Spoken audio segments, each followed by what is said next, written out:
नेता हैं जिन्होंने फुटपाथ पर बैठकर 1 घंटे से अधिक प्रवासी मजदूरों की समस्याओं पर वार्तालाप किया, उसका डेफर्ड लाइव हम कल सुबह रिलीज करेंगे 9 बजे। मेरा आप सबसे अनुरोध है कि अगर आप उसको यूटिलाइज करेंगे तो इस देश के करोड़ों मजदूरों की समस्या हाईलाइट हो पाएगी। Prashant ji, are you ready?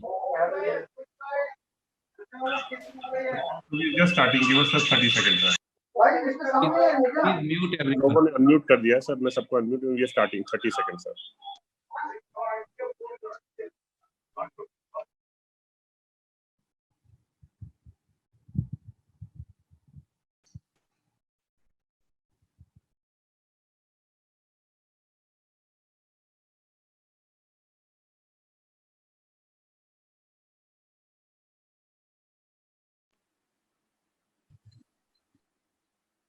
Prashant sir को क्यों करिएगा?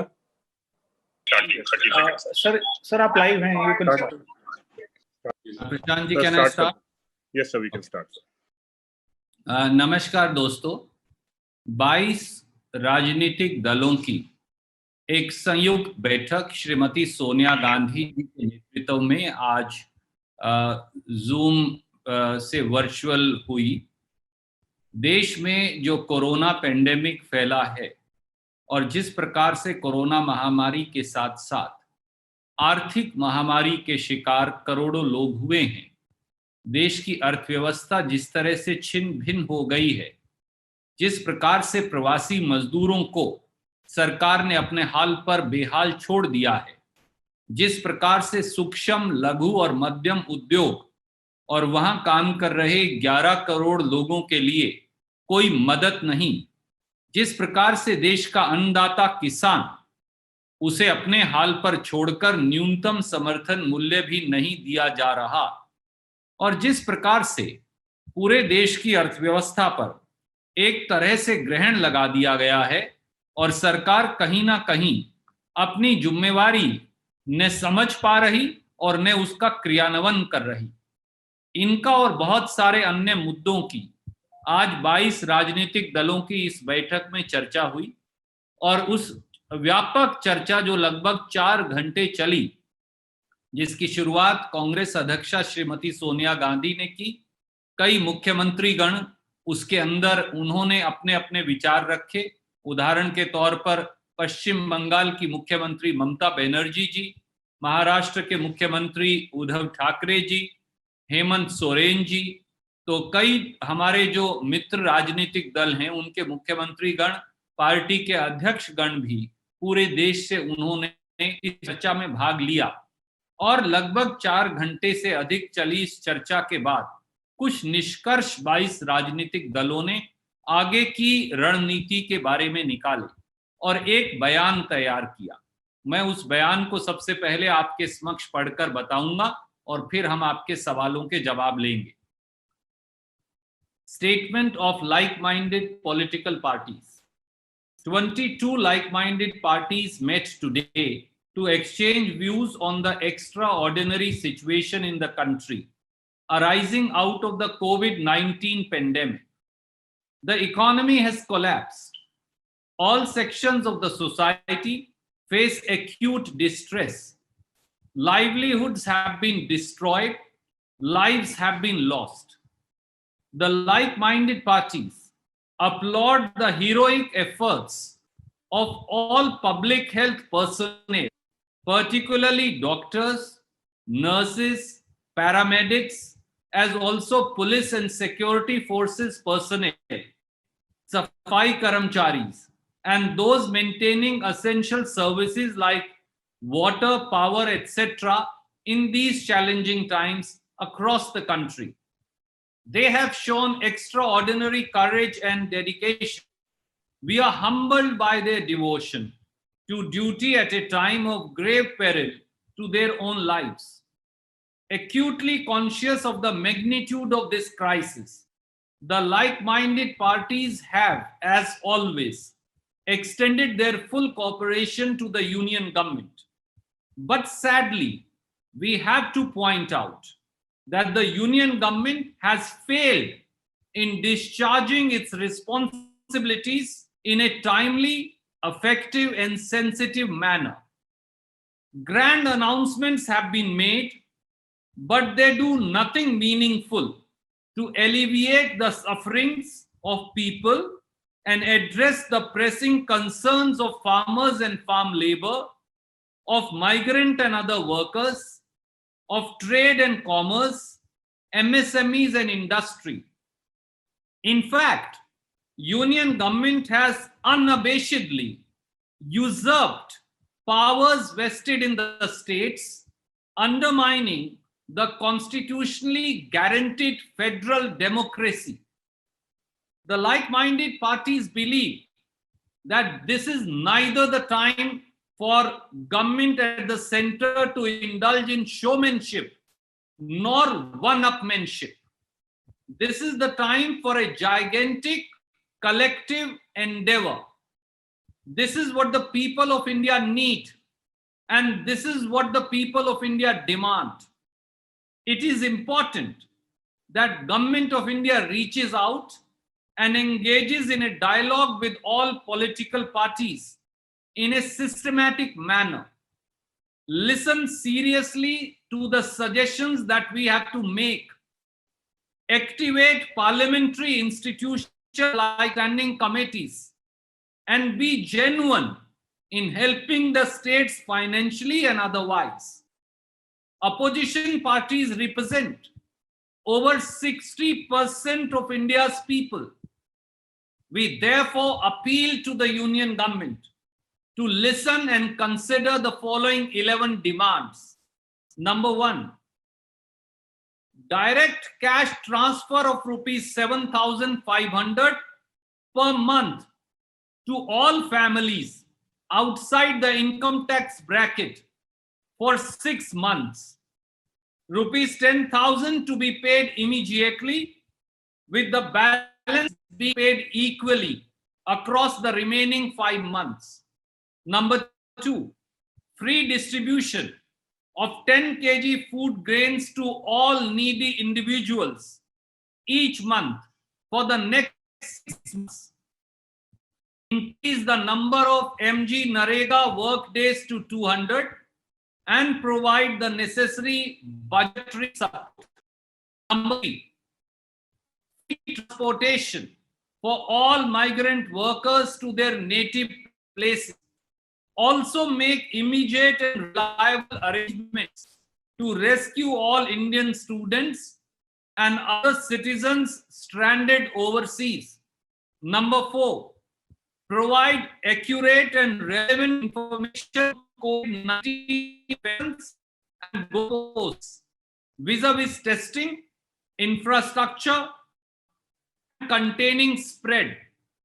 Number 5, reverse all unilateral policy decisions, particularly the annulment of labor laws.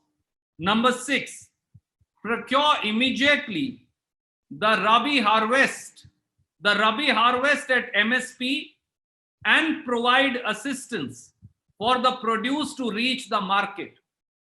The government must also provide seeds, fertilizers, and other inputs to the farmers to help prepare for the Kharif crop. Number 7, release substantial funds to the state governments who are in the front line of combating the pandemic. Number 8, communicate in clear terms the central government's exit strategy from the lockdown, if any. Number 9, restore parliamentary functioning and oversight with immediate effect. Number 10, present a clear and meaningful economic strategy focused on revival and poverty alleviation instead of propaganda. The rupees 20 lakh crore package and its contents mislead the people of India. We demand that government present a revised and comprehensive package that will be a true fiscal stimulus in order to stimulate demand in the economy. And number 11, consult state governments while allowing international or domestic flights. दोस्तों, इससे पहले कि मैं आपके प्रश्न लूं, मैं केवल ये कहूंगा कि काफी मंत्रणा के बाद 22 राजनीतिक दलों, उनके अध्यक्षों, प्रदेशों के मुख्यमंत्रियों और उनके प्रतिनिधियों ने भारत सरकार से 11 पॉइंट डिमांड चार्टर मांगा है। ये नहीं भूलना चाहिए मोदी सरकार को कि ये विपक्षी दल 60 से 70% भारत की आबादी का प्रतिनिधित्व करते हैं और चुने हुए प्रतिनिधि और सरकारें हैं। और हमारी 11 मांगे प्रमुख तौर से हैं। मैं बहुत संक्षिप्त में हिंदी में कहूंगा। जो परिवार इनकम टैक्स की ब्रैकेट से बाहर हैं, उन सब परिवारों को 7500 रुपया प्रति परिवार 6 माह के लिए दिए जाएं। 10,000 रुपया फौरन दिया जाए और बाकी का पैसा अगले 5 महीनों की बराबर किस्तें बांटकर दे दिया जाए। दूसरा, हर जरूरतमंद व्यक्ति को 6 महीने तक 10 किलो अनाज मुफ्त दिया जाए। इसके साथ साथ महात्मा गांधी नरेगा के काम करने वाले लोगों की संख्या 200 कर दी जाए। वह महात्मा गांधी नरेगा स्कीम का इस बारे जरूरी तौर से बजट बढ़ा दिया जाए। नंबर 3, हमारे राष्ट्र निर्माताओं मजदूरों की निःशुल्क घर वापसी का केंद्र सरकार फौरी तौर से इंतजाम करे। इसके साथ साथ विदेशों में फंसे हिंदुस्तान के छात्राओं और हिंदुस्तान के नागरिकों को फौरन वापस लाने का संपूर्ण इंतजाम भारत सरकार द्वारा किया जाए। नंबर 5, अनाप शनाप और तानाशाही तरीके से मजदूरों के संरक्षण वाले लेबर लॉज को जो खत्म किया जा रहा है, इस पूरी प्रक्रिया पर लगाम लगाएं और जहां जहां इस प्रकार के मजदूर विरोधी कानून पारित कर दिए गए हैं, इन 60 दिनों में उन्हें वापस लिया जाए। नंबर 6, रबी की फसल, खास तौर से गेहूं, सरसों इत्यादि, इसकी पूरी खरीद न्यूनतम समर्थन मूल्य पर किसान की हो और जहां कम मूल्य मिला हो वहां न्यूनतम समर्थन मूल्य दिया जाए। इसके साथ साथ फसल को बाजार या मंडी तक पहुंचने का पूरा इंतजाम सुनिश्चित किया जाए। भारत सरकार खरीफ की फसल के लिए कीटनाशक दवाइयां, बीज इत्यादि उपलब्ध करने का पूरा इंतजाम करे। नंबर 7, कोरोना से लड़ाई आखिर में जिला और प्रांतीय स्तर पर लड़ी जा रही है। इसलिए केंद्रीय सरकार प्रांतीय सरकारों को विशेष आर्थिक राहत पैकेज दे ताकि कोरोना से यह जंग जीती जा सके। नंबर 8, साफ शब्दों में केंद्रीय सरकार बताए कि लॉकडाउन से बाहर जाने की कोई नीति उनके पास है या नहीं और लॉकडाउन से बाहर निकलने की वो नीति क्या है। नंबर 9, संसद इस देश का सबसे बड़ा मंदिर है। संसद सरकार पर अंकुश भी लगा सकती है और नीतिगत नियंत्रण भी। संसद और संसदीय समितियों की कार्यवाही को, सरकार पर उनकी देखरेख को फौरी तौर से रिस्टोर किया जाए। नंबर 10, गरीबी से लड़ने और आर्थिक संकट से निपटने के लिए एक निर्णायक नीति की घोषणा सरकार करे। 20 लाख करोड़ का पैकेज केवल एक मायाजाल और भ्रम साबित हुआ है। इसलिए 22 राजनीतिक दल मांग करते हैं कि भारत सरकार एक सार्थक, निर्णायक मदद वाला विशेष राहत पैकेज घोषित करे ताकि हमारी अर्थव्यवस्था में मांग बढ़ सके और उद्योग धंधा व्यापार दोबारा से नए ढर्रे पर चल पाए।